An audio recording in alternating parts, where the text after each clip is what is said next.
قال الله تعالى في شأن حبيبه إن الله وملائكته يصلون على النبي يا أيها الذين آمنوا صلوا عليه وسلموا تسليما اللهم صل على سيدنا حبيبنا مولانا محمد صلاة دائمة مقبولة تؤتي بها عنا حقه العظيم چشم رحمت و کشا سوئے من انداز نظر اے قریشی لقبی ہاشمی و مطلبی سیدی انت حبیبی و طبیب قلبی آمدہ سوئے تو قدسی پے درما طلبی حسن یوسف دم عیسیٰ ید بیضا داری آنچ خوباں ہما دارند تو تنہا داری صلی اللہ علیہ نبی امہ وآلہ وصحابہ اجمعین اعوذ باللہ من الشیطان الرجیم بسم اللہ الرحمن الرحیم وكتبنا له في الألواح من كل شيء موعظة وتفصيلا لكل شيء فخذها بقوة وأمر قومك يأخذوا بأحسنها سأريكم دار الفاسقين سأصرف عن آيات الذين يتكبرون في الأرض بغير الحق وإن يروا كل آيات لا يؤمنوا بها وإن يروا سبيل الرشد لا يتخذوه سبيلا وإن يروا سبيل الغي يتخذوه سبيلا ذلك بأنهم كذبوا بآياتنا وكانوا عنها غافلين والذين كذبوا بآياتنا ولقاء الآخرة حبطت أعمالهم هل يجزون إلا ما كانوا يعملون فاتخذ قوم موسى من بعد من حليهم عجلا جسدا له خوار ألم يروا أنهم لا يكلمهم ولا يهديهم سبيلا اتخذوه وكانوا ظالمين صدق الله العظيم وصدق رسوله النبي الكريم ونحن على ذلك لمن الشاهدين والحمد لله رب العالمين محترم بزرگ حضرات عزیز ساتھیوں نوجوان بچوں بس پردہ سماعت فرمانے والی ہماری محترم ماں بہنوں ابھی آپ کے سامنے نواں پارہ سورہ اعراف کی 145 146 147 148 آیت شریفہ تبرکت تلاوت کی گئی ہے. جتنا وقت میں اس رائے گا انشاءاللہ تعالی اگلی آیات کی تفسیر بھی بیان کرنے کی توفیق حاصل کی جائے. گزشتہ باری میں جہاں سے اختتام پذیر ہوا آپ اور ہم نے سنا اللہ تعالیٰ نے فرمایا کہ موسیٰ علیہ السلام اپنے مقررہ وقت پر کوہ طور پر تشریف لائے. اللہ تعالیٰ نے موسیٰ علیہ السلام سے کلام کیا اور شوق کلام میں موسیٰ علیہ السلام نے دیدار الہی کا مطالبہ کر بیٹھے اور کہا کہ ربی انی انظر الیک کہ یا الہ العالمین میں تجھے دیکھنا چاہتا ہوں. قال لن ترانی اللہ تعالیٰ نے ارشاد ہے کہ موسیٰ علیہ السلام تم مجھے نہیں دیکھ سکتے. اور پھر ارشاد فرمایا کہ اس پہاڑ پر تم نظر جمائے رکھو. اگر یہ پہاڑ اپنی جگہ پر جمع رہا تو پھر تم مجھے دیکھنا ممکن ہو سکتا. اس کی توضیحات آپ کی خدمت میں بیان کی گئی. اللہ تعالیٰ نے موسیٰ علیہ السلام کی دلجوئی کے لیے ارشاد فرمایا کہ موسیٰ علیہ السلام کہ اللہ تعالیٰ نے ارشاد فرمایا کہ تمام لوگوں پر انی اصطفیتک علی الناس برسالتی و بکلام کہ میں نے تمہیں تمام لوگوں میں کلام کے لیے اور رسالت کے لیے چن لیا ہے، برگزیدہ کر لیا ہے. اور یہ تمہارے فضائل میں سے۔ موسیٰ علیہ السلام کو اللہ تعالیٰ نے توریت نازل فرمائی، اور توریت کے الواح لوح کی جمع تختیاں تھیں، توریت لکھی بھی تھی، اور قرآن مجید بغیر لکھی بھی نازل ہوئی، توریت کو تختیوں پر لکھ کر دیا گیا تھا۔ اور اس میں کیا تھا؟ کتاب اللوح فی اللوح فی الواح من کل شیء، کہ ارشاد فرمایا کہ اس میں موعظۃ تفصیلا لکل شیء، تمام کی تمام تفصیلات اس میں موجود تھیں، اور اس میں ہر نصیحت کی باتیں اللہ تعالیٰ نے لکھ دی۔ وہ تمام نصیحت کی باتوں میں جو گزشتہ درس کا باقی حصہ آج آپ کی خدمت میں عرض کرنا ہے کہ نصیحت کی باتوں میں جو لوح موسیٰ علیہ السلام توریت میں لکھی ہوئی تھی، اس میں موعظت بھی تھی، اور تمام شرعی احکامات بھی اللہ تعالیٰ نے اس میں لکھ دیے۔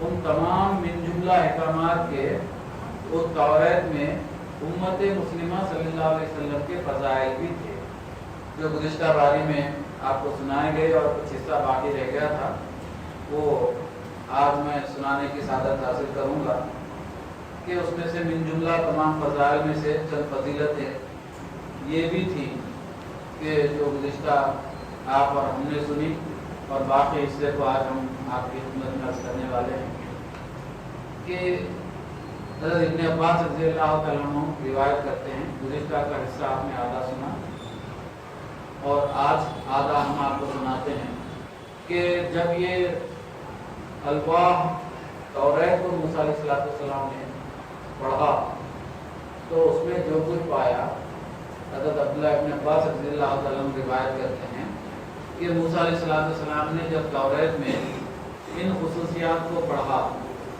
جو اللہ تعالیٰ نے سیدنا محمد مصطفیٰ صلی اللہ علیہ وسلم کو عطا کی ہیں، تو اپنے رب سے انہوں نے کہا کہ اے رب، وہ کون سے نبی ہیں جن کو تو اور جن کی امت کو تو نے اول اور آخر بنایا؟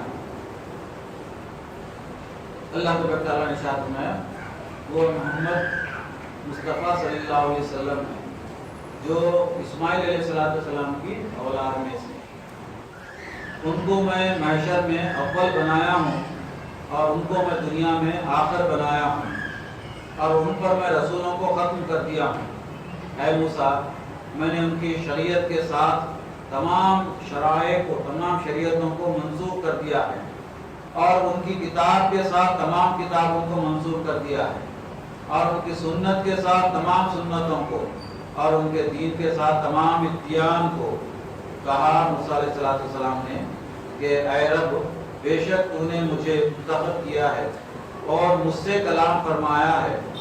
اللہ تعالیٰ نے ارشاد فرمایا کہ موسیٰ، بے شک تم میرے صفی ہو اور میرے محبوب ہو، قیامت کے دن میں محمد مصطفیٰ صلی اللہ علیہ وسلم کو ایسی بلندی پر اٹھاؤں گا کہ ان کے حوض کو سب سے بڑا حوض بناؤں گا، اور ان کے حوض پر سب سے زیادہ لوگ آئیں گے، اور ان کے سب سے زیادہ امتی ہوں گے۔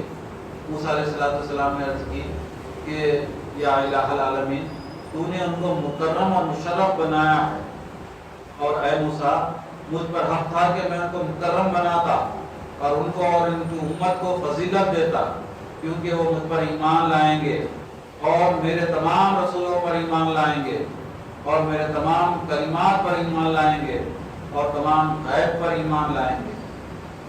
پھر کہا اے میرے رب، موسیٰ علیہ السلام نے کہا کہ یہ ان کی نعت ہے، یعنی ان کی تعریف ہے۔ فرمایا اللہ تعالیٰ نے کہ ہاں، کہ وہ یہ ان کی تعریف ہے۔ پھر موسیٰ علیہ السلام نے عرض کی کہ اے میرے رب، کیا تو نے ان کو جمعہ ہبا کیا ہے، ان کے لیے مقرر کر دیا ہے، یا میری امت کے لیے؟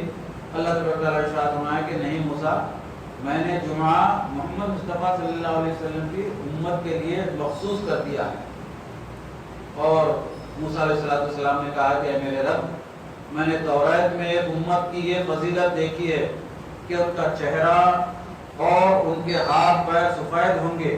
وہ کون سی امت ہے؟ آیا بنی اسرائیل ہیں یا کوئی اور ہے؟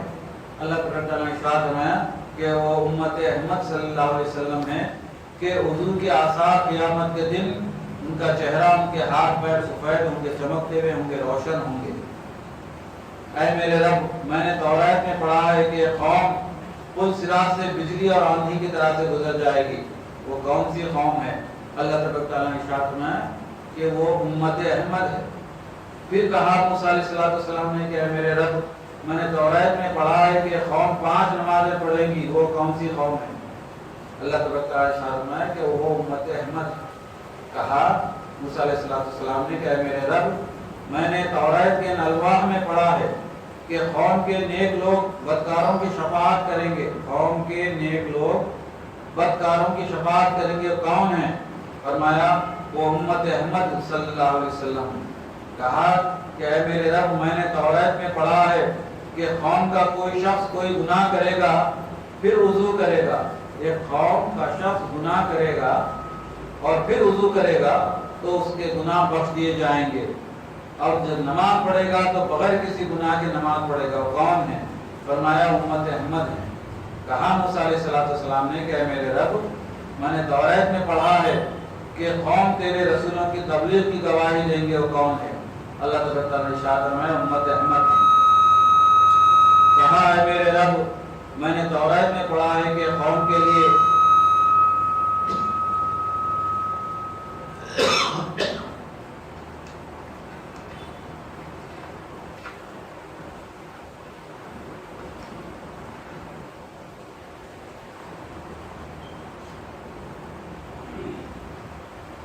ایک قوم کے لیے مال غنیمت کو حلال کر دیا ہے جو دوسری امت پر تو نے حرام کر دیا تھا۔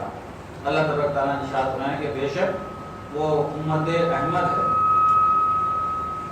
پھر موسیٰ علیہ السلام نے کہا کہ یا الہ العالمین، میں نے توریت کے الواح میں پڑھا ہے کہ قوم کے لیے تمام روئے زمین تیمم کا آلہ اور مسجد بنا دی جائے گی، وہ کون لوگ ہیں؟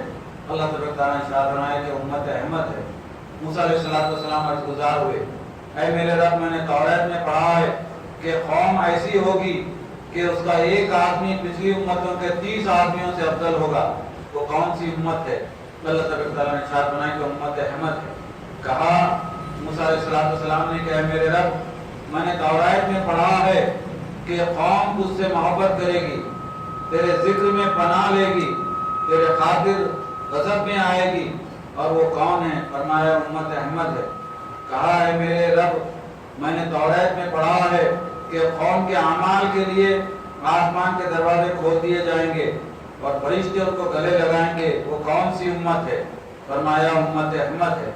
اے میرے رب، میں نے توریت میں پڑھا ہے، موسیٰ علیہ السلام نے عرض کی کہ قوم کے نیک لوگ جنت میں بغیر حساب کے داخل کر دیے جائیں گے، اور ان کے درمیانی طبقے کے لوگوں سے آسان حساب کیا جائے گا، اور ان کے ظالموں کو بخش دیا جائے گا، وہ کون سے لوگ ہیں؟ اللہ تعالیٰ نے ارشاد فرمایا کہ امت احمد ہے صلی اللہ علیہ وسلم۔ موسیٰ علیہ السلام عرض گزار ہوئے کہ اے میرے رب، مجھے اس امت میں کر دی۔ اللہ تعالیٰ نے ارشاد فرمایا کہ موسیٰ، تم ان میں سے ہو اور تم میں سے وہ ہیں، کیونکہ تم بھی میرے دین پر ہو اور وہ بھی میرے دین پر ہیں، لیکن میں نے تم کو اپنی رسالت اور ہم کلامی کی فضیلت عطا کی ہے، تو تم شکر کرنے والوں میں سے ہو جاؤ اور اللہ تعالیٰ کا شکر زیادہ سے زیادہ ادا کرو۔ یہ روایت گزشتہ باری میں تکمیل نہیں ہو سکی تھی۔ آج ہم نے امت مسلمہ صلی اللہ علیہ وسلم کے جتنے فضائل توریت میں موجود ہیں وہ سب کے سب مختصر سے آپ کی خدمت میں ہم نے عرض کر دیا ہے۔ اس کے بعد والی آیت شریفہ میں ارشاد فرمایا گیا کہ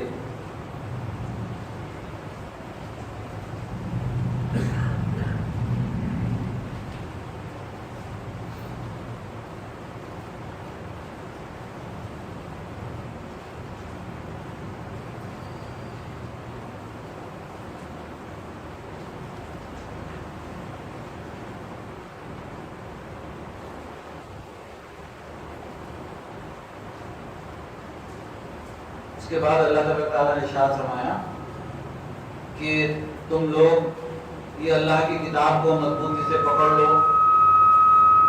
اور اس پر عمل پیدا ہو جاؤ، تو اللہ تعالیٰ تمہیں رشد و ہدایت سے نوازے گا۔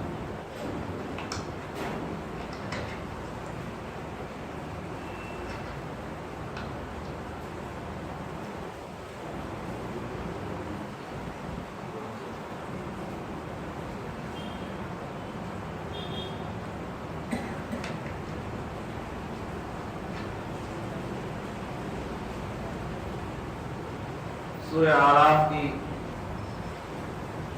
146 146 آیت شریفہ میں اللہ تبارک تعالیٰ نے ارشاد فرمایا کہ وَأَصْرِفُوا عَنْ آيَاتِ الَّذِينَ يَتَكَبَّرُونَ فِي الْأَرْضِ بِغَيْرِ الْحَقِّ وَإِنْ يَرَوْا كُلَّ آيَاتٍ لَا يُؤْمِنُوا بِهَا وَإِنْ يَرَوْا سَبِيلَ الرُّشْدِ لَا يَتَّخِذُوهُ سَبِيلًا وَإِنْ يَرَوْا سَبِيلَ الْغَيِّ يَتَّخِذُوهُ سَبِيلًا ذَلِكَ بِأَنَّهُمْ كَذَّبُوا بِآيَاتِنَا وَكَانُوا عَنْهَا غَافِلِينَ اللہ تبارک تعالیٰ نے فرمایا وَسَأَصْرِفُ عَنْ آيَاتِ الَّذِينَ ہم عنقریب ان لوگوں کے دلوں کو اپنی آیات سے پھیر دیں گے جو لوگ تکبر کرتے ہیں۔ تو آج کے درس کا عنوان گویا کہ تکبر ہو گیا۔ ہم تکبر کے بارے میں ابھی آپ کی خدمت میں قرآن کی آیت میں حدیث شریفہ پیش کرنے کی سعادت حاصل کریں گے، اور اللہ تعالیٰ نے ارشاد فرمایا کہ ہم اپنی آیتوں سے ان کو پھیر دیں گے، اور یہ لوگ تکبر کیا کرتے ہیں اور زمین میں ناحق پھرتے رہتے ہیں۔ وہیں یروا کل آیات لا یؤمنوا بها، اگر تمام انہیں نشانیاں دکھا بھی دیے جائیں اور اللہ کی تمام نشانیوں کو دیکھ بھی لیں تب بھی وہ لا یؤمنوا بها، وہ ہرگز ایمان لانے والے نہیں ہیں۔ وہیں یروا سبیل الرشد، اور اگر وہ ہدایت کا راستہ دیکھ لیں لا یتخذوہ سبیلا، کہ ہرگز وہ ہدایت کے راستے کو اختیار نہیں کرنے والے ہیں۔ اس کے برعکس وہیں یروا سبیل الغی، اگر جو گمراہی کے راستے کو دیکھ لیں گے، ہدایت کے راستے کو دیکھ لیں گے تو ہدایت کے راستے پر نہیں چلیں گے۔ اگر وہ گمراہی کے راستے کو دیکھ لیں گے تو ضرور گمراہی کے راستے کو اختیار کر لیں گے۔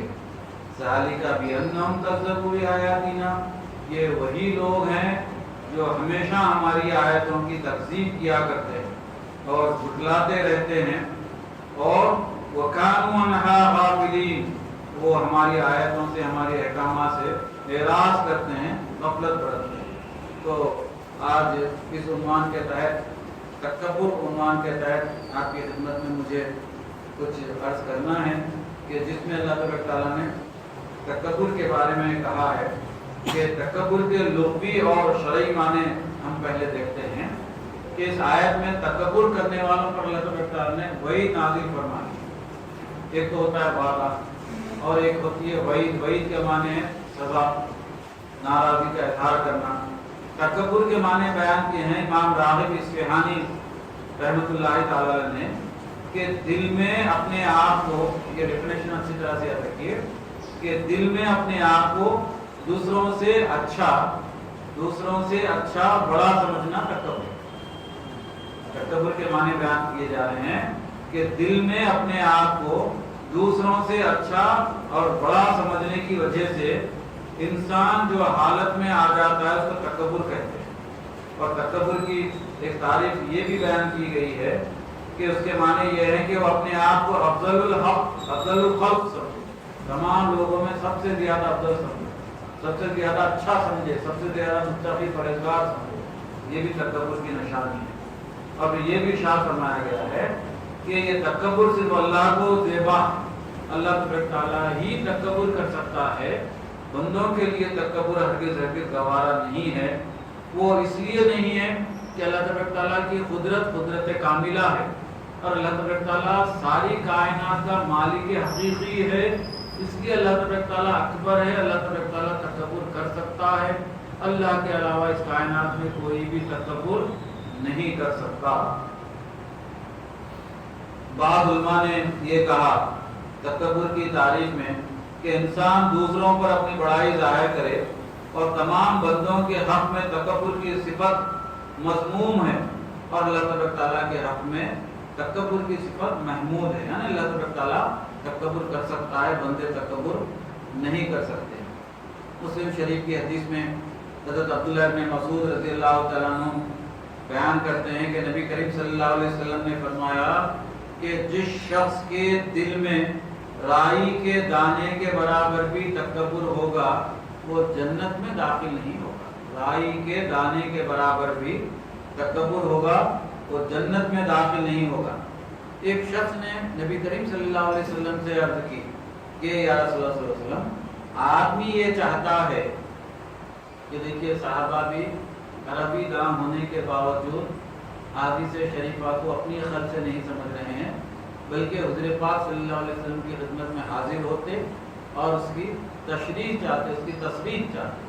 حضور پاک صلی اللہ علیہ وسلم سے صحابہ نے پوچھا یا رسول اللہ صلی اللہ علیہ وسلم، ایک شخص نے کہا اس محفل میں سے کہ آدمی یہ چاہتا ہے کہ اس کا لباس اچھا ہو، یعنی یہ باتیں بھی تکبر میں شامل ہے کیا؟ آدمی یہ چاہتا ہے کہ اس کا لباس اچھا ہو اور اس کی جوتی اچھی ہو، بن ٹھن کے رہے۔ آپ نے ارشاد فرمایا کہ اللہ تعالیٰ جمیل ہے اور جمال کو پسند کرتا ہے۔ اللہ تعالیٰ کیا ہے؟ خوبصورت ہے اور خوبصورتی کو جمال اختیار کرنے کو، تزین کو، تزیین کو، سجنے دھجنے کو اللہ تعالیٰ پسند کرتا ہے۔ یہ تکبر کے معنی نہیں ہے۔ حضور اکرم صلی اللہ علیہ وسلم نے ارشاد فرمایا تکبر حق بات کا انکار کرنا، یہ سجنا دھجنا اچھے کپڑے پہننا یہ تکبر نہیں ہے، بلکہ ارشاد فرمایا حق بات کا انکار کرنا ہے۔ اور اگرچہ اتنے سجنے دھجنے کے بعد سامنے والے کو اگرچہ حقیر سمجھا جائے تو حضور پاک صلی اللہ علیہ وسلم نے ارشاد فرمایا کہ تکبر حق بات کا انکار کرنا ہے، لوگوں کو حقیر سمجھنا تکبر۔ اچھا لباس پہننا تکبر نہیں ہے، اچھا لباس پہن کر اکڑنا اور سامنے والے کو حقیر جاننا حضور پاک صلی اللہ علیہ وسلم نے ارشاد فرمایا کہ تکبر ہے۔ یہ مسلم شریف کی حدیث ہے اور یہ باب الایمان میں ہے اور اس کا نمبر 147 ہے، 147۔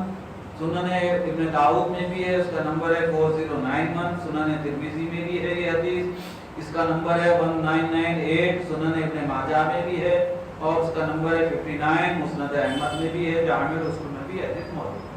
تو گیا کہ حدیث کی تمام مستند کتابوں میں یہ حدیث موجود ہے۔ تکبر کے مزید وضاحت چونکہ بار بار ٹاپک ایسی ہوتی ہیں کہ اس میں بدگمانیاں، کنفیوژن بہت زیادہ ہوتا ہے کہ یہ بھی کیا تکبر ہے۔ جیسے کہ ابھی ایک صحابی نے سمجھا کہ اچھا کپڑا پہننا، اچھا کھانا کھانا، اچھے جوتیاں، اچھا اس کو تسمہ لگانا، پالش کرنا جوتوں کو، یہ بھی تکبر میں ہے کیا؟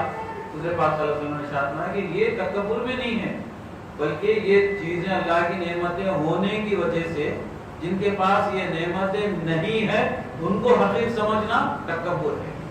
تو بعض موقعوں پر بہت زیادہ باتیں ہمیں کنفیوز کر جاتی ہیں نادانی کی وجہ سے، سمجھ میں نہیں آنے کی وجہ سے۔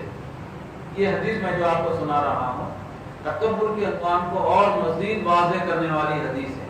اس میں یہ وضاحت کی گئی ہے کہ حضرت ابن عباس رضی اللہ تعالیٰ عنہ بیان کرتے ہیں کہ حضور اکرم صلی اللہ علیہ وسلم نے فرمایا روئے زمین پر کوئی ایسا شخص نہیں ہے جو اس حال میں مرے کہ اس کے دل میں رائی کے دانے کے برابر تکبر ہو، مگر اللہ اس کو دوزخ میں داخل کر دیتا ہے۔ جب حضرت عبداللہ بن قیس انصاری رضی اللہ تعالیٰ عنہ نے وہی اوپر جو آپ نے حدیث سنی کہ اگرچہ رائی کے دانے کے برابر بھی تکبر رہے گا مرتے وقت تک اللہ تبارک تعالیٰ اس کو جنت میں داخل نہیں فرمائے گا۔ ایک صاحب اس محفل میں بیٹھے ہوئے تھے اور ان کا نام ہے عبداللہ بن قیس، انصاری ہیں وہ رضی اللہ تعالیٰ عنہ۔ انہوں نے یہ حدیث سنی تو رونے لگے۔ نبی کریم صلی اللہ علیہ وسلم نے پوچھا کہ عبداللہ بن قیس کیوں رو رہے ہو؟ تو انہوں نے کہا کہ آپ کے ارشاد کی وجہ سے۔ آپ نے فرمایا تمہیں مبارک ہو، تم جنت میں رہو گے۔ حضور پاک صلی اللہ علیہ وسلم نے کو مبارکبادی دی اور جنت کی بشارت دی۔ پھر نبی کریم صلی اللہ علیہ وسلم نے انہیں عبداللہ بن قیس انصاری رضی اللہ تعالیٰ عنہ کو ایک لشکر میں بھیجا اور انہوں نے اس لشکر میں جہاد میں شامل ہوئے اور شہادت پائی۔ حضور پاک صلی اللہ علیہ وسلم کی پیشن گوئی صحیح ثابت ہوئی، اللہ کی راہ میں شہید ہوئے اور جو اللہ کی راہ میں شہید ہوتے ہیں اور رات جنت میں داخل کر دیے جاتے ہیں۔ نبی کریم صلی اللہ علیہ وسلم کی بشارت صحیح ثابت ہوئی۔ پھر آپ نے اس حدیث کو 3 بار دہرایا۔ انصار میں سے ایک شخص نے کہا یا نبی اللہ، میں جمال سے محبت کرتا ہوں. جمال کے معنی میں خوبصورتی سے محبت کرتا ہوں. میں جمال سے محبت کرتا ہوں.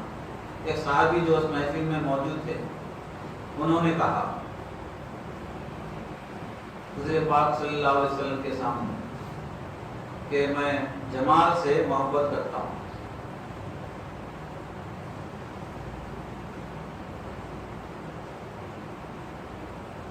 حضور پاک صلی اللہ علیہ وسلم نے ارشاد فرمایا کہ حق کا انکار یہ ہے کہ تمہارا کسی شخص پر مال ہو اور اس کا انکار کر دے اور کہے کہ اس پر کوئی حق نہیں ہے.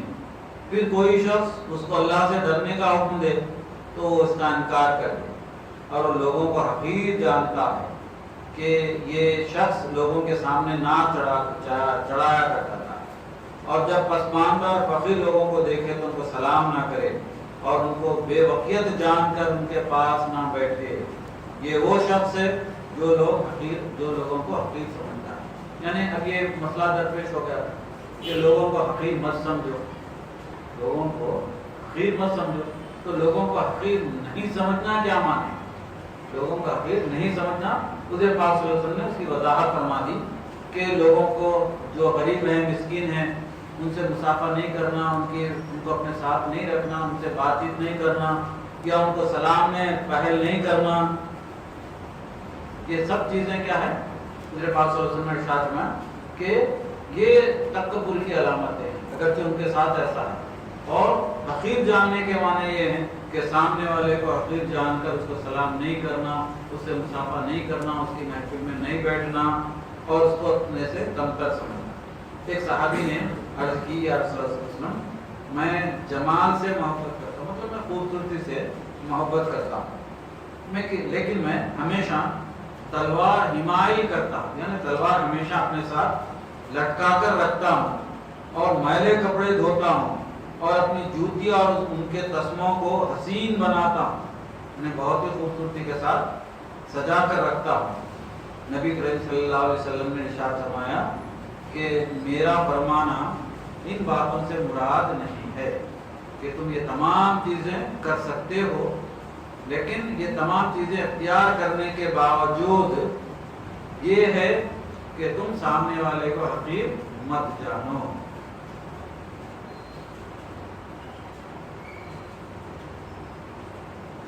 پھر اس کے بعد پھر نبی کریم صلی اللہ علیہ وسلم نے فرمایا حدیث کے آخری حصے میں کہ جس شخص نے پیبند لگے ہوئے کپڑے پہنے اور جوتی کی مرمت کی اور دراز گوشت پر سوار ہوا اور نوکر جب بیمار ہو تو اپنے نوکر کی عیادت کی اور بکری کا دودھ دھویا تو تکبر سے بڑی. تو یہ تمام چیزیں نہیں کرنا بھی تکبر. وضاحت فرمائی آپ کہ اپنا جو خدمت گزار ہے اس کی گزار پرسی کرنی چاہیے, اس کے ساتھ اچھا برتاؤ کرنا چاہیے. اگر اسے نہیں کریں گے تو تکبر کی نشانی ہے. اللہ تعالیٰ قرآن مجید نے کہا انہ لا یحب المستکبرین, سورہ نحل کی آیت شریفہ, بے شک اللہ تعالیٰ تکبر کرنے والوں کو دوست نہیں رکھتا. اور ایک حدیث سن لیجئے, حضرت ابو ہریرہ رضی اللہ تعالیٰ عنہ بیان کرتے ہیں کہ نبی کریم صلی اللہ علیہ وسلم نے فرمایا دوزخ اور جنت میں مباحثہ ہوا, بحث ہوئی. دوزخ نے کہا مجھ میں متکبرین داخل کیے جائیں گے. کس نے کہا؟ دوزخ نے کہا کہ تکبر کرنے والے مجھ میں داخل کیے جائیں گے. دوزخ نے کہا. اور جنت نے کہا کہ مجھے کیا پرواہ ہے جبکہ میں صرف اور صرف کمزور, عاجز اور متواضع لوگ مجھ میں داخل کیے جائیں. تو یہ بھی تکبر کی نشانیوں میں سے نکال دیا گیا ہے. اگرچہ کسی کی طبیعت میں ملنساری ہے, کمزوری ہے, عاجز ہے, اور کوئی شخص اگرچہ تواضع پسند ہے تو یہ مانیے کہ اس کے طبیعت میں تکبر نہیں ہے, اور جنت گویا کہ اس جیسے آدمی کا انتظار کر رہی ہے اور جنت فخر بھی کرے گی۔ صحیح مسلم شریف کی حدیث ہے اور جس کا نمبر ہے 7040، اور صحیح بخاری میں یہ حدیث ہے 4780 4850۔ صوبان رضی اللہ تعالیٰ عنہ بیان کرتے ہیں کہ رسول اللہ صلی اللہ علیہ وسلم نے فرمایا جو شخص جنت میں داخل ہو جائے گا جو اس حال میں مرا کہ وہ 3 چیزوں سے بری تھا، وہ شخص جنت میں داخل ہو جائے گا جس حال میں مرا کہ وہ 3 چیزوں سے بری تھا۔ پہلی چیز کیا ہے؟ تکبر، اس میں وہ تکبر نہیں کیا کرتا، خود نمائی نہیں کیا کرتا۔ خیانت، دوسروں کے مال میں امانت میں خیانت نہیں کیا کرتا تھا۔ اور قرض، جب قرض لیتا تو واپس کر دیتا۔ حضور پاک صلی اللہ علیہ وسلم کی عادت شریفہ تھی کہ جب کوئی میت آپ کے پاس نماز جنازہ کے لیے پیش کی جاتی تو حضور پاک صلی اللہ علیہ وسلم پوچھتے کیا یہ میت مفروض ہے؟ حضور اکرم صلی اللہ علیہ وسلم کو بتایا جاتا ہے کہ یہ میت مفروض ہے، تو آپ ارشاد فرماتے کہ تم اپنے بھائی کی نماز جنازہ پڑھو۔ حضور اکرم صلی اللہ علیہ وسلم مفروض کی نماز جنازہ نہیں پڑھاتے۔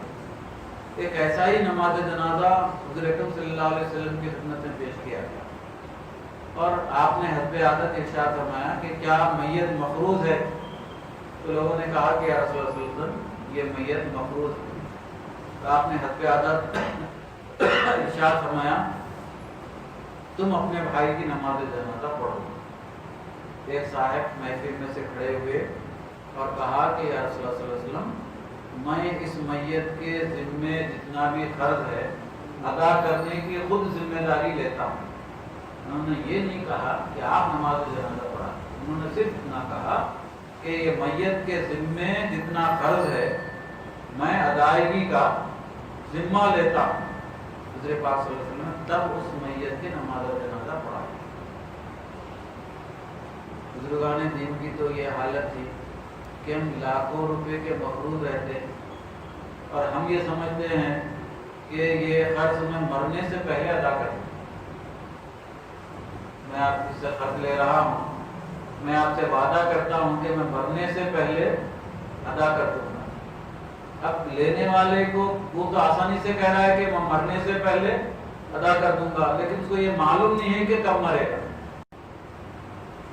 نہیں پتہ کی بات میں کیا بول رہا، کچھ کرنے کے واسطے آپ قرض لینے والے مرنے سے پہلے ادا کر، چلو بھائی بول رہا نا مرنے سے پہلے ادا کر دیں گے، اس کو کیا معلوم موت کب واقع ہو۔ ایسے وعدے نہیں کرنا، ایسے وعدے بالکل نہیں کرنا چاہیے۔ میں یہ مراد شاہ دستی رحمۃ اللہ تعالی علیہ کی مسجد میں اتوار کے دن بعد نماز مغرب 8 سال تک بڑی پابندی کے ساتھ درد دیتا ہے۔ میں سمجھتا ہوں شاد و نادری ایک آدھ ناکا ہوا ان کا، بعد نماز ظہر ہمارے شیخ کے گھر میں درد دیا کرتا تھا ان کی خانقاہ میں، بعد نماز مغرب یہاں۔ تو مجھے ایک بات اچھی تھی، کیا بات اچھی دیکھی کہ نماز جنازہ کے لیے جنازہ لایا گیا، تب لوگوں کی عادت ہوتی ہے اگرچہ میں موجود رہتا ہوں تو اس سے ہی کہہ دیا جاتا ہے کہ آپ نماز جنازہ پڑھا دی۔ اس کے بعد وہ جو مرحوم تھے جب نماز جنازہ دفنانے کے لیے لے کر گیا، نہیں ہے خبر، اس میں یہ خبر میں کئی تدفین ہو رہی ہے، تو وہ میت کے صاحبزادے نے، مرحوم کے بیٹے نے اعلان کیا کہ میں یہ اعلان کرتا ہوں میرے ابا جان کی تدفین سے پہلے کہ اس مجمع میں اگرچہ کوئی ایسے صاحب ہے جن کو میرے والد محترم قرض باقی ہیں تو مجھ سے کہہ دیں، میں ان کے تدفین سے پہلے ان کے قرض کو ادا کرنے کے لیے تیار ہوں۔ یہ اعلان کیا، بہت اچھا لگا، آج تک وہ بات یاد ہے۔ میں کہ قریب 8 17 سال ہو گئے آپ کے پاس یہ نواں سال، 17 سال تک وہ بات میرے ذہن میں ہے۔ اس بیٹے نے یہ اعلان کیا کہ اگرچہ میرے ابا کے ذمے کوئی قرض تھا تو آپ ابھی کہہ دیجئے میں قرض ادا کرنے کے لیے تیار ہوں، تاکہ میں اپنے ابا کو مقروض دفن کرنا نہیں چاہتا۔ تو مجمع ساکت تھا، اس میں ہم بھی تھے۔ تو یہ بات واضح ہو گئی کہ وہ لوگ جہاں جتنے لوگ موجود تھے ان کے ابا ان لوگوں کے مقروض نہیں تھے۔ پھر نوجوان نے دوسرا اعلان کیا کہ میں آپ تمام لوگوں سے درخواست کرتا ہوں، محلے کے تمام لوگوں سے درخواست کرتا ہوں کہ اگر میرے ابا کسی کے مقروض ہوں تو میرے جانے سے پہلے، باہر جانے سے پہلے مجھ سے کہہ دیجیے، میں تمام کا تمام خرچ بغیر شہادت، یعنی بغیر گواہی کے، میرے ابا کب لیے تھے، آپ کے پاس رسید ہے کہ رضا، بغیر پوچھے کہ میں واپس کرنے تیار ہوں، کہ میں نہیں چاہتا کہ میرے والدین مقروض مریں، کیونکہ درس میں آنے والے لوگوں کو وہاں پر بھی الحمدللہ ساری مسجد بھر جاتی، 90 100 110 ایک وقت 120 بھی لوگ محرم سفر میں آ جاتے ہیں۔ آپ کی بات نہیں ہے، بہت اچھا مجمع ہے، ڈاکٹرز انجینئر بھی آتے تھے، اچھا مجمع رہا۔ وہی درس کو میں یہاں پر منتقل کر گیا، کیونکہ اتوار کے دن 2 درس ہو جا رہے تھے، تو درس کو میں یہاں پر منتقل کر گیا۔ یہ قرض ایک ایسی چیز ہے کہ ہم اس کو بہت ہی معمولی سا سمجھتے ہیں۔ بزرگان دین کے پاس امانت تو ایسا رکھا کرتے تھے کہ جو امانت رکھتا تھا وہ ایسے امین ہوتے تھے کہ جو سکے جو نوٹ رکھتے تھے وہ ایز اٹ از ویسے ہی واپس کرتے تھے، یعنی نوٹ بدلنا، چلر لینا، نقد لینا، چلر کرنا، اس کو بھی وہ لوگ امانت میں خیانت تصور کیا تھا۔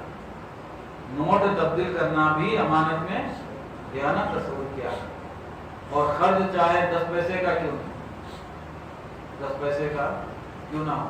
میں بھی کئی مرتبہ دکانوں کو جاتا ہوں، اب دکان والے بولتے کہ اگر چار آنے نہیں ہے بعد میں دے دیجیے، تو میں بولتا ہوں اس کا مطلب ہے کہ آپ مجھے 4 آنے کے مقروض کر رہے ہیں، اور میں آپ کی اطلاع کے لیے آپ کو 4 آنے کے مقروض کر رہے ہیں، میں اس وقت 10 پیسے کا بھی کسی کا مقروض نہیں ہوں۔ میں جو آدمی 10 پیسے کا مقروض نہیں ہے تو آپ کے 4 آنے کا مقروض کیوں ہوں؟ آپ یہ 10 روپے رکھیے، میں آئندہ آپ سے باقی کے پیسے۔ تو ہم بولے حضرت پھر میں مقروض ہو جاؤں گا، پھر کوئی صورت نکالیے۔ بولا صورت یہ ہے کہ آپ وہ 4 آنے میرے لیے معاف کر دیجیے، آپ بولیے کہ میں 4 آنے معاف کر دیا، تو بھی میں غیرت مند ہوں، جب نیکسٹ ٹائم آؤں گا تو پیسے دے دوں گا، لیکن آپ اس وقت دیں۔ تو ہم ایسی باتوں کو معمولی سی سمجھتے ہیں، 10 پیسے 4 آنے، 10 پیسے کی بھی مقروض ہیں تو مقروض ہیں آپ، 1 لاکھ کے بھی مقروض ہیں تو 10 پیسے ایکول ٹو 1 لاکھ، مقروض تو ہر حال میں مقروض ہے۔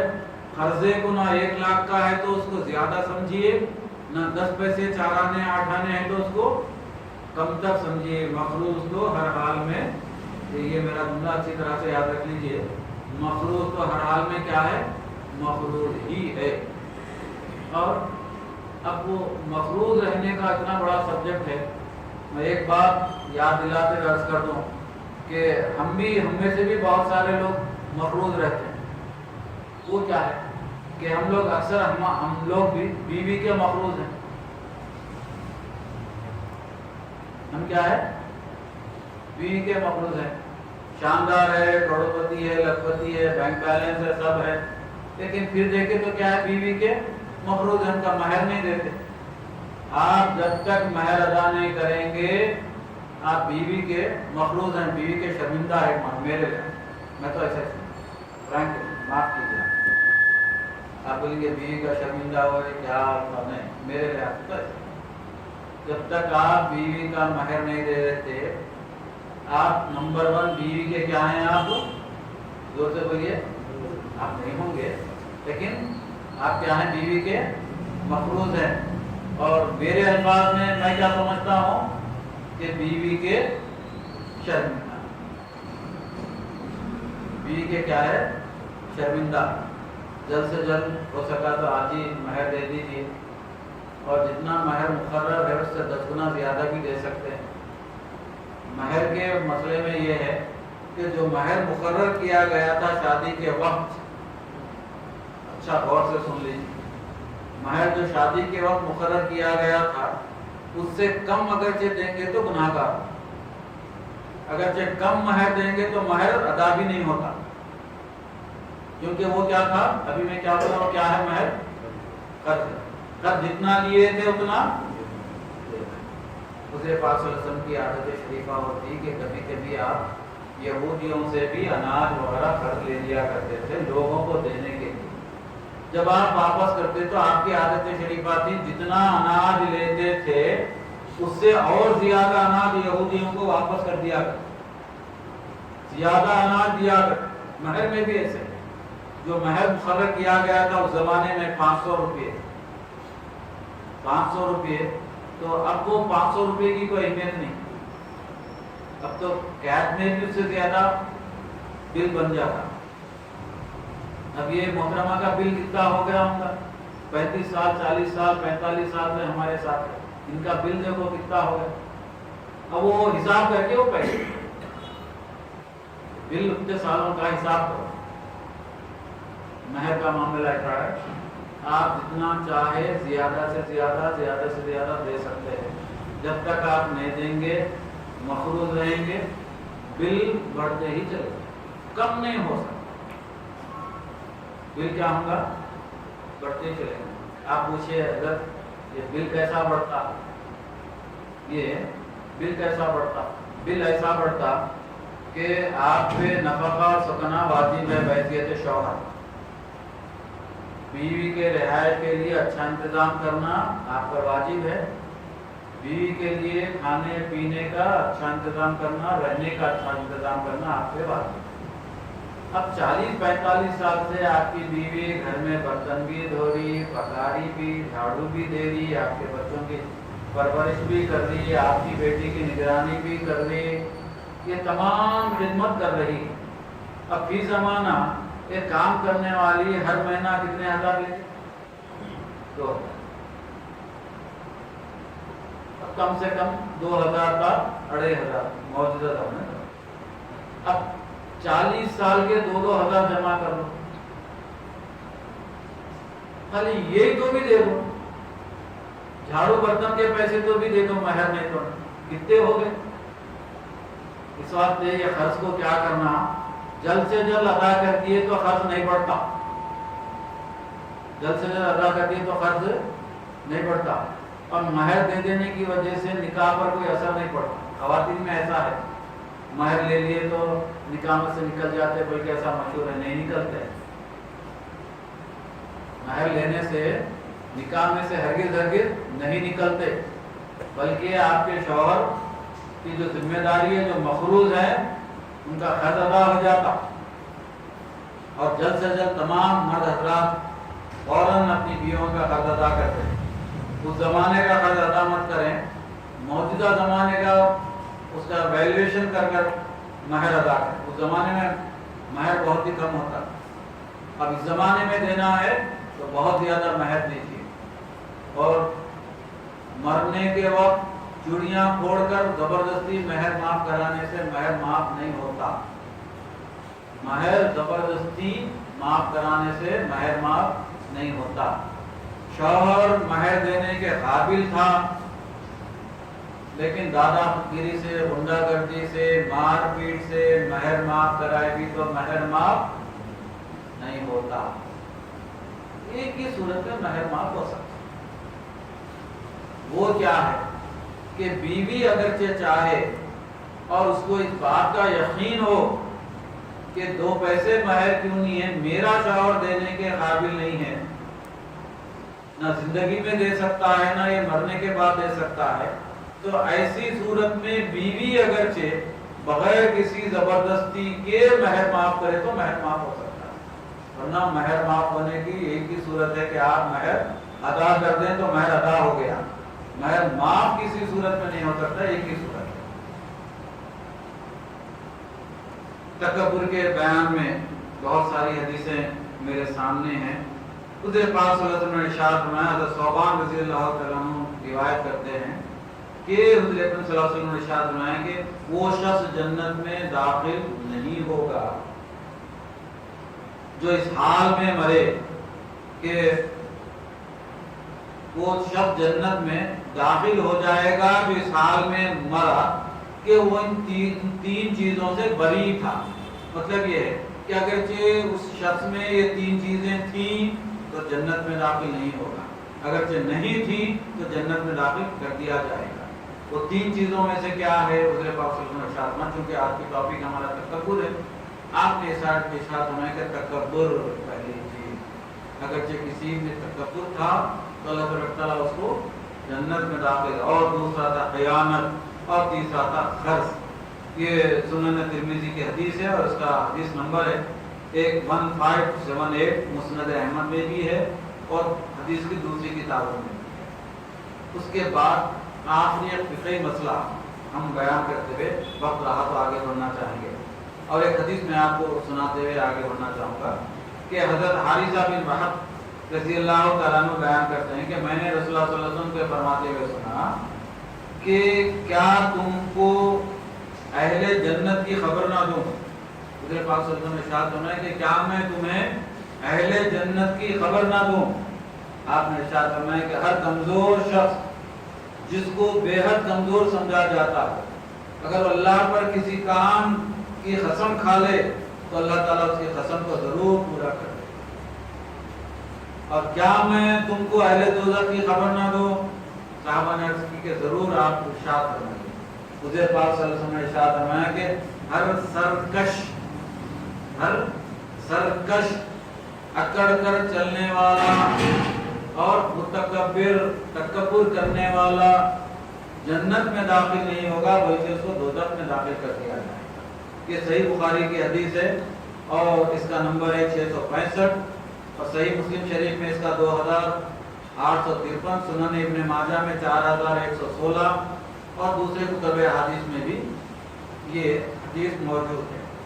ایک فقہی مسئلہ آج ہم ڈسکس کرتے ہوئے آخری مرحلے کی طرف آگے بڑھیں گے کہ عموماً یہ مسئلہ درپیش ہوتا ہے کہ پائجامے کو ٹخنے کے نیچے تک رکھنا یا لباس کو زمین پر گھسیٹ کر چلنا میں بہت زیادہ تردد ہو جاتا ہے۔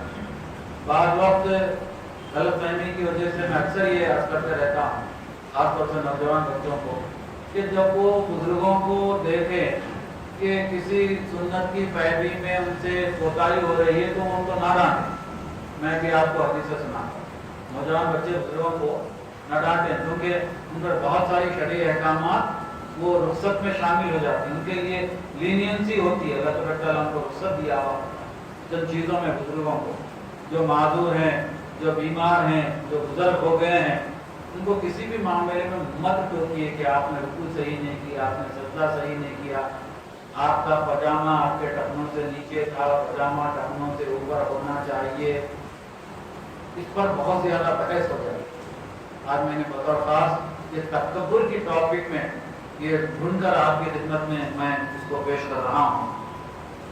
دو باتیں ہیں، میں پہلے اس کو کلیئر کر دیتا ہوں کہ اگرچہ پاجامہ یا تہبند، اور پاجامہ یا تہبند یا اوپر جو ہم شایا وغیرہ پہنتے ہیں جو نیچے تک لٹکتے رہتا ہے، اس میں تمام فقہی مسائل میرے سامنے ہیں، اس کا میں خلاصہ آپ کو مختصر سنا دیتا ہوں۔ اگرچہ یہ زمین پر پاجامے کا لٹکانا، تہبند کا لٹکانا، یا پھر وہ ہم جس کو شایا کہتے ہیں ہمارے زبان میں، جس کو توپ وغیرہ کہتے ہیں، عرب جو پہنتے ہیں کہ عربوں کے پاس تو ان کا لباس زیادہ تر زمین پر گھسیٹتے ہی رہتا ہے۔ اگر ایسا لباس گھسیٹ رہا ہے تو ان میں دو فقہی مسائل ہیں۔ پہلا فقہی مسئلہ یہ ہے کہ اگرچہ لباس کوئی شخص تکبر کی وجہ سے، غور سے تکبر کی وجہ سے اپنے لباس کو ٹخنوں سے نیچے یا تہبند کو ٹخنوں سے نیچے یا لباس کو زمین پہ گھسیٹتے ہوئے یا توپ کو زمین پہ گھسیٹتے ہوئے چل رہا ہے تو یہ حرام ہے۔ اس کی وجہ سے تکبر کی وجہ، کیونکہ عربوں کے پاس یہ رواج تھا اسلام آنے سے پہلے کہ وہ اپنے لباس کو بہت ہی، آپ نے دیکھا ہوگا کہ بادشاہوں کے پاس بھی یہ رواج تھا